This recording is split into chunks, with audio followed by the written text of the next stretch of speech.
Hey, welcome to The Explainer. Today, we're diving into this amazing concept called infectious generosity, based on Chris Anderson's book. We're going to unpack all the practical ways you can show generosity, see how that can create an environment of mutual support, and explore why that's so important for our own personal growth.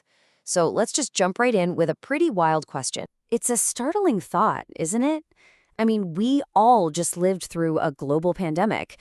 We know firsthand how a tiny invisible particle can literally change the entire world. But what if we could take that same infectious power and use it for something good? The biggest lesson from COVID-19 might be this. You don't have to be big and powerful to have a massive impact.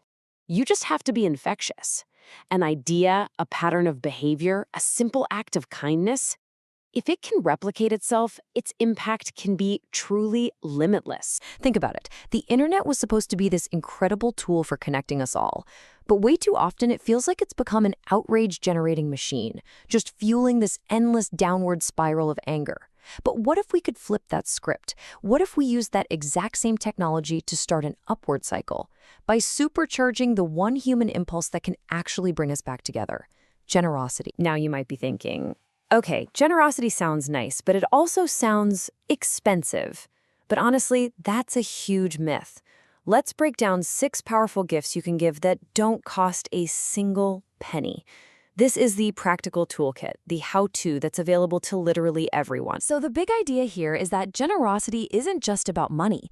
It comes in so many other forms. It can start with something as simple as giving someone your undivided attention. From there, you can move to bridging divides, sharing your knowledge, forging a connection, offering hospitality, or even creating a little moment of enchantment. Let's see what a couple of these actually look like in action. Okay, this first gift, attention, is just perfectly captured in this quote. It came from a woman who got a free meal thanks to the suspended coffee movement, where people pay it forward. But here's the kicker. She said it wasn't just the food that mattered, it was the fact that someone saw her, that someone stopped.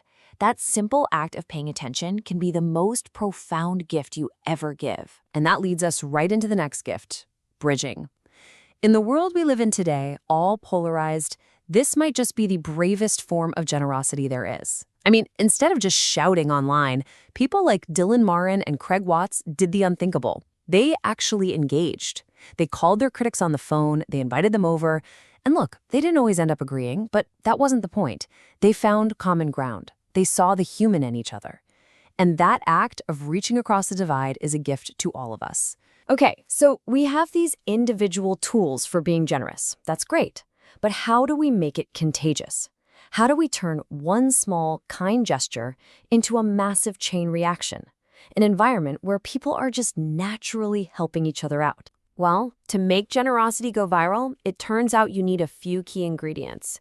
You gotta unlock some real emotion, get insanely creative, find some deep courage, collaborate with others, and finally build an amplifier to get the message out there. Let's look at a perfect example of this whole recipe in action. Just take the incredible story of Captain Sir Tom Moore. His courage was the spark. Here's a 99-year-old veteran in the middle of a global lockdown, just walking laps in his own garden. It was such a simple, brave act, but it unlocked this powerful wave of emotion that inspired millions. He started out hoping to raise, £1,000? He ended up raising over 30 million. It's a perfect demonstration of how one person's courage can ignite a global chain reaction. And this is where collaboration comes in as this huge amplifier. When the band BTS donated $1 million, they created a spark. But it was their global fan base, the ARMY, that became the amplifier. They organized online with the hashtag #MatchAMillion, and they basically took that spark and fanned it into a massive bonfire, matching the donation in just 24 hours. It's just a stunning example of collective generosity in our connected world. Okay, so we know how to be generous, and we know how to make it spread. But why bother? What's in it for us? This is where it gets really personal. Because it turns out that generosity isn't just good for the world, it's one of the most powerful things you can do for your own personal growth and happiness. And get this, the data on this is absolutely mind-blowing. A huge Gallup analysis of over 200,000 people found that donating money to charity boosted a person's happiness just as much as doubling their entire income. Just let that sink in for a second. We chase after promotions and raises for that happiness boost when we can get that same level of fulfillment simply by being generous. It's like a scientifically proven shortcut to well-being. And it gets even crazier. There was this thing called the mystery experiment. A donor couple gave 200 strangers $10,000 each anonymously. The result? The total happiness created by all those people giving that money away was estimated to be 200 times greater than the happiness the couple would have gotten if they just kept the $2 million for themselves. I mean, talk about an emotional return on investment. It's just off the charts. So what's going on here? Well, psychologists have a term for it: hedonic adaptation. The happiness we get from buying stuff, the happiness that shouts, it fades, and it fades fast. We just get used to it. But the fulfillment we get from giving, the happiness that whispers, that's different. It's a quieter, deeper sense of satisfaction that actually lasts and builds into a real sense of purpose. So, all of this leads to one final, really powerful idea. Think of it like an annual checkup, but for your soul.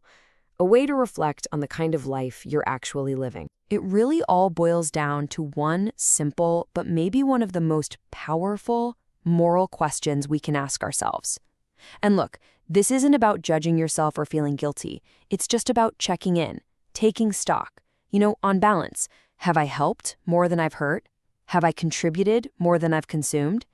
It's a personal inventory that can guide us to a much more meaningful life. And so that leaves all of us with this final question, one that really cuts to the core of who we are and who we want to be.